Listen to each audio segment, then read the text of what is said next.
sir. And we are here to talk about real estate, fitness, and everything in between.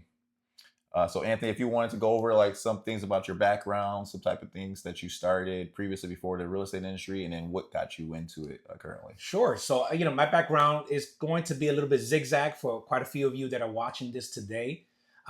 Born and raised in Brooklyn, New York. That's my background. I straight out of high school went into the New York Stock Exchange. Now, don't ask me how I got that opportunity. Wow, that's a big opportunity. That it just so happened that the good Lord chose to bless me, and I went in there. Started off as a runner, and then I worked myself up the ladder, and I eventually became what they call a trading broker assistant. And I was the guy that, if you ever go back to the videos, go back into YouTube, you'll see people yelling. So like the Wolf of Wall Street, like that was it. That was like that has a certain element to it, you know. But we were certainly on the floor of the stock market in Wall Street, high intensity. Just it was intense. It was great, and I hated it and loved it all at the same time. Just like real estate sometimes. I can imagine just the energy and that type of like demographic, the numbers and the back. Yeah, I mean, you had to be quick, you had to be sharp, you had to have thick skin, to be a part of this. And overall, it was really exhilarating, really exciting at the end of the day. Okay. What I loved about it was that you started at 9, you were done at 4:00.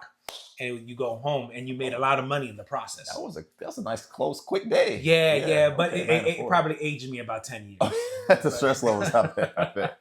And then from there, what was your next and then passion? From there, I really went with my true passion at the time, which was, and it still is, I became a pastor. I went to the state of Washington, did an internship there. I went into outreach ministries and what they call evangelistical ministries, and we wound up helping families and homeless families and families that were broken, dysfunctional. Okay. From there, I transitioned into doing more marriage counseling. I did that for a bit. That's a whole different realm. Hopefully I don't need that. Don't even call me. I don't want to deal with it anymore. I just want to deal with my own marriage, But ultimately, we wound up helping to lead a church and, help develop that. And that was great for a great season. And I'm still a pastor. You're still pretty involved in the community as well. Yeah, but most certainly that doesn't go. That's like the heartbeat of my life. God has really been good to me and blessed me, and so I like to use my gifts and talents and whatever the Lord has put in my heart to be able to just kind of give back to the community or whatever I feel like my assignment is at the time. Absolutely. Which right now the time for me is to be a realtor, and that I wound up transitioning somewhere about 5 years ago. I really wanted to. Well, to be quite honest with you, from 2003, I've been wanting to do real estate. Really? That long? That long. Okay. And unfortunately, because I was at the stock market, I was making so much money. And there was no reason for you to... I just felt like there was never a reason to transition. Got you. Especially then 08 happened. So that makes sense. I was feeling like I was good. Like, I'll get to it one day. And then one day never really showed up until one day I got laid off. Okay. And that whole 2008, 9, 10, where everybody was going buck wild, crazy. And then I figured, okay, let me do my main passion, But when we started transition as a church, what I want to do, I really felt like my heart was beating for the real estate market. I really wanted to do something that made money, but also was still encompassing of my passion. How do I help people out? At the end of the day. Yes. Help people. So the passion of helping people, and what else about the real estate market that gives you like that drive? Because you went to a really high end, like stressful, the stock market, right? Yeah. To then you go to, being a pastor, dealing with a lot of people, a lot of different emotions and things like that. So is it like a little bit of both in the real estate market? Yes, 1000%. It's such a divergent trait in between. I'm really working two roles. So in one part that I would say pastoral heart, maybe a Christian heart is really working in me when I'm working with people. Yeah, absolutely. And then, the hustler inside of me, that's from Brooklyn, right? Yeah. And then that Wall Street side to want to negotiate, be able to have confrontational resolutions and things of that nature. That really helps me navigate through what I do now. Got you. So I met him at a multi-family function as well. It was a 2-day class. We learned a lot and things that. We're trying to work on some deals. Still trying to digest it. Yeah. It's a lot of information. From that, what would you say? Well, since I know you more or less, I know you work with a lot of investors and just people purchasing their primaries, things like that. What type of transaction would you say is more interesting or easier for you to kind of navigate more or less? The easiest is first time home buyers, Okay, right? okay. I love it. They have virgin ears, right? They come on in unless they've been on TikTok. Forget that. They've been I'll post this on TikTok now. TikTok educated, but inundated with information that is off course. This is the right information. Just want to throw that in there. But overall, at the end of the day, you get people that they come hungry, they come wanting to be led. Okay. Investors, that's a whole different world. Some of them can be wolves. And some of them, and you kind of have to be a lion in this game when you are investing, because there's a lot of money involved, and you got to be a numbers person. You got to be able to navigate through that, and that part is exciting. That's the exciting part. Yeah. It's stressful. Yeah, to make those numbers work. Absolutely. We were looking at a few houses together as well. What would you say for people that are looking to be first-time home buyers? What things should they do initially to try to get the ball rolling for the purchase process? Either you're talking to Jacob or you're talking to someone like myself. You need a plan. I find so many people talk about a plan, about hopefully having a plan, but never having a plan. And it could be like 3 months to a year, but at least to get the plan together. I usually tell people it doesn't hurt. I don't know why it is. It's just like a psychological trick for some people. When they start talking to you or myself, they act like they bought the house already. Right. And so some high levels of anxiety start hitting. And I'm like, calm down. This is just a conversation. Just a conversation. If it's no, then it's no. You may not be ready for a year or two or three. And we won't know that until we have a conversation. So my first major thing to any first-time home buyer is you got to have a major conversation. Have a great team like this, or at least speak to one of us where we can help you formulate a plan. Yeah, and it's all the way from like your employment to credit to your payment, what you're looking to do, what loan we can structure you in. So there's a lot of different avenues that you may be ready right now, or may just be 3 months from now, and then you could get you into a home. I think what I love, one of the most things I love about Jacob is that he has strategy and creativity. And not all lenders are like that. Not all lenders are like that. Lenders are sometimes, the kind of A, B, C, and sometimes you need someone to look out of the box and say, this is what can happen. That's what I like about this dude, right? This guy is going to be able to just kind of think outside of the box and create some new opportunities. So even if you're not ready right now, or you have something that's really hindering your ability to progress, this man, well, I should say the tag team will be able to make it happen for you by helping you think outside of the box. You don't have to always think the traditional route. Absolutely. Not everybody fits in the same cookie cutter. There's different shapes, right? Different shapes for everyone. So that's definitely an opportunity. What do you do for a work-life balance? Oh gosh, that's the thing we all juggle with, right? Well, this ability to really declare that I have a balanced life, I really don't think that it necessarily exists. I feel like if I'm on point with work, then somewhere that day my family time may have diminished. Okay. If I'm phenomenal on Tuesday with family, I'm in the back of my mind saying I didn't make this phone call, I didn't reach out to this person. So I just think that emotionally I have to have a balance. Okay. I have to be able to understand what's priority, right? And if my family's priority at that moment, that's what's priority, not the business.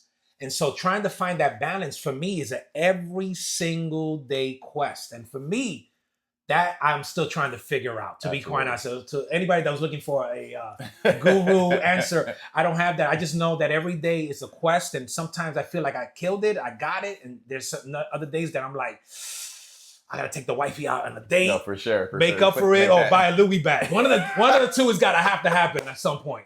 Yeah, exactly. That's awesome. Oh, that's awesome.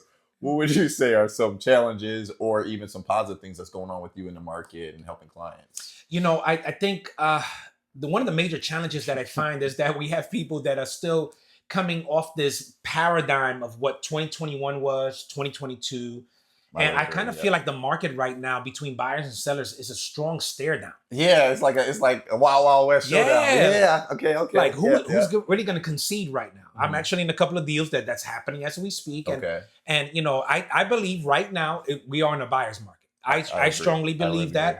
Because I represent certain buyers. I've gotten some phenomenal deals and negotiating. And then you have the sell side where sellers need to have this paradigm shift that we are not in 2021, 2022. We are in 2024, and things are not as they were. Now, here in the state of Florida, and this may not translate to New York or to Washington State, but here in the state of Florida, things have just really leveled off right now, and yes, you do have some areas where prices are coming down. But it's not heavy, at least here, not in St. Augustine and Jacksonville. You got some areas that are 7 to 12%.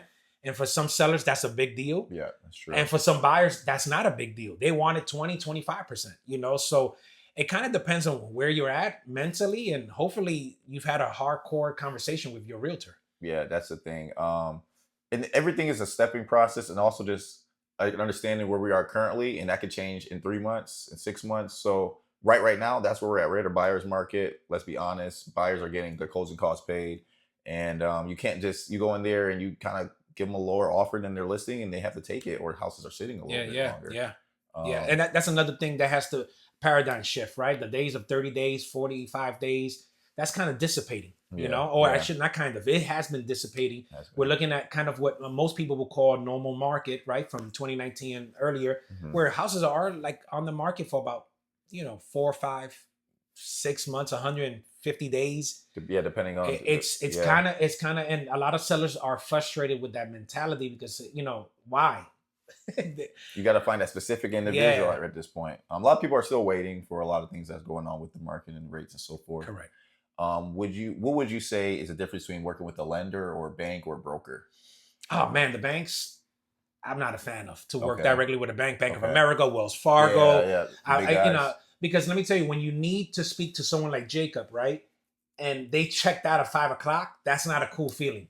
Where I need answers, I have some questions, I need to be able to strategize. They check out, at least the people I've dealt with, right? Yeah. And so if I have a client that asks me, hey, what do you think about Wells Fargo or Bank of America or Chase Bank?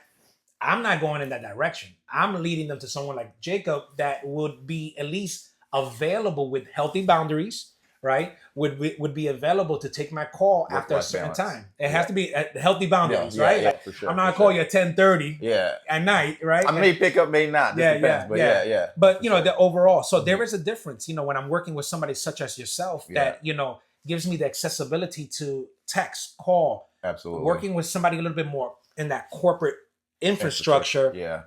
It changes the dynamics. Usually they have to be recorded. There's certain different HR things they have to abide by. I'm not saying it's a Wild Wild West with brokers, but we have a little bit more flexibility with our schedule for sure. Yeah, which I absolutely love, and I know my clients do as well. Yes, sir. Yes, sir. So this is the portion where we like to talk about the fun part, the muscles. Come on. You want to flex on them real quick? Come on. I wore this jacket, so I wouldn't have to show how we got look. So what are you doing right now to kind of stay in shape? You got the energy. We feel it right now. What are you doing to keep that momentum going? Well, I work out about 6 days a week, and I'm looking to lean down as much as I can. Okay. I'm 47 right now, and for me, 47. Look at this guy. For me, he got more energy than me. My metabolism is not where I may lose 1 pound, gain 3 the next. It's kind of that flow, Joe. But at the end of the day, I'm really taking the opportunity to. I would say my mornings used to be dedicated to working out. I've kind of changed that rhythm. Yeah. Now my mornings are really dedicated to meditation, appreciation, that's really good. Prayer, right? Trying to get my mind focused, as positive as I can, as full of faith as I can, so I can confront whatever comes across the day, and then I let out the aggression and stress. Yeah, that's what I did. But I wound up getting because I don't always have the accessibility to go to a gym, right? There's 15, 20 minutes away, so I wound up establishing one of my rooms. In the house, we got a Peloton bike, a Peloton treadmill. I got the bench. I got the treadmills. Yeah, man. Nice? Yeah, they're legit, man. Oh, really? I didn't know that. It's really fancy. So I've been able to. My wife and I, we've created a culture in our house. That allows us to have fun as we work out. So together too. Yeah, sometimes we'll switch off. We'll be doing 30 minutes cardio, and we'll switch off 15 minutes in between, and we jump on each other's side, and we kind of do it. But sometimes it's fun, sometimes it's not. That's true. No, you're right. But so I've been able to do that, and I do it about 6 days a week. I try to concentrate, especially with my age. A lot more weight resistance, I'm right now I'm on a just kind of maintain level, maintain level. Okay. So cardio and the weight training. Is diet a big thing as well? Or? Yeah, man. I try to stay as high protein as possible, but I'm Puerto Rican. And that's the disclaimer I'm putting out there, right? You know, and we love our rice. That's true. The carbs and the rice. We love our beans, our mofongo. Oh, you know what I'm saying? yeah, Okay, mofongo. I'm sorry. Our empanadas. Let me just stop talking right now. I need to come over for dinner sometime. Let me tell you, Thanksgiving for us is about 19 carbs, 19 different carbs, and then the turkey. That's just to kind of give you a little heads up there. Anyway, awesome. but right now that's where I'm at. You know, I'm trying to really just stay as high protein as possible, and then as low carb as possible, which is a challenge for me on weekends. Yeah. No, you got to have fun with it too. You can't be too strict. Correct. That makes sense. I hate measuring food, but that's definitely. I mean, you could just feel the energy in here. He's definitely, you know, what he's saying makes sense. You know, try to meditate and stuff like that in the morning. Stretch, give thanks. You know, we all have to be thankful for where we're at, where we're trying to go, and then you know, focus on your temple. You know, you need to put some energy into this as well to keep you going. Just kind of circumventing back to the real estate. What would you say is like a positive or a big negative story that you could like just from some laughs or just some transparent information that people be aware of? You know, the positive part is seeing the wins, right? Like, you know, and that's in every transaction. When we get to the end, we're high-fiving each other, people are crying or whatever the case is. Those are all great. It's the challenging parts of having to navigate through sometimes your clients, right? Sometimes I call it's a psychological term called disassociation. Sometimes you're telling your clients some real life stuff that's happening in the transaction, and because they don't like it, it's hard for them to consume it, digest it. Like I have a present deal happening like that right now. We have termites in the house, and you know, my sellers are a little bit reluctant to how we deal with that. They'd rather have the buyers deal with that, you know? And so we're in the face-off right now. Gotcha. You know, and that's made it the situation a lot uncomfortable, really uncomfortable. And when I say uncomfortable, it's uncomfortable for all sides because the buyer's like, I don't want that. Yeah, that's true. They're interested in the home, but they want to find a solution. Yeah. And the sellers are like, hey, you know, we have an as-is contract. Take it as is. You know, but the buyer does have the right to do their due diligence. And if instead of walking away, they're saying, hey, handle this. And so right now, that's been kind of, we've been back and forth about that. Yeah. Hopefully that's a problem that's solvable and you'll be able to reach your destination. Yeah. I usually say problems are solvable based on desire. The desire and the person. The person, okay. Yeah, that makes there's sense. some people that are willing to swallow certain things and say, I'll move forward and move on. And there's some other people that are like, no, I'm not going to handle that. Yeah, and so sometimes it could be, life can be hard. Yeah, no, we make it hard, make it as hard or easy as we want to. Correct. I wanted to talk to you about a loan that we were discussing for a potential client at one point was an ITIN loan. Yeah. There are loan programs for foreign nationals, things like that. Do you feel like those are people that should be more interested in the market purchasing a home if they're here for a while? I feel like they're in a great position because these are hard workers. Yeah. Those people are hard workers. And they're doing the best they can to make it over the finish line. You know, on everyday, we're talking about just everyday items, you know. But people like that are in those type of positions. I think that, you know, with your help, my help, and I've done it already several times, it can be possible. It's just, will you sit down with us? Yeah, take the time out to see if there's an end to your road that we go all. You don't have to like the plan. Yeah, that's true too. But we just want to be able to present reality. Absolutely.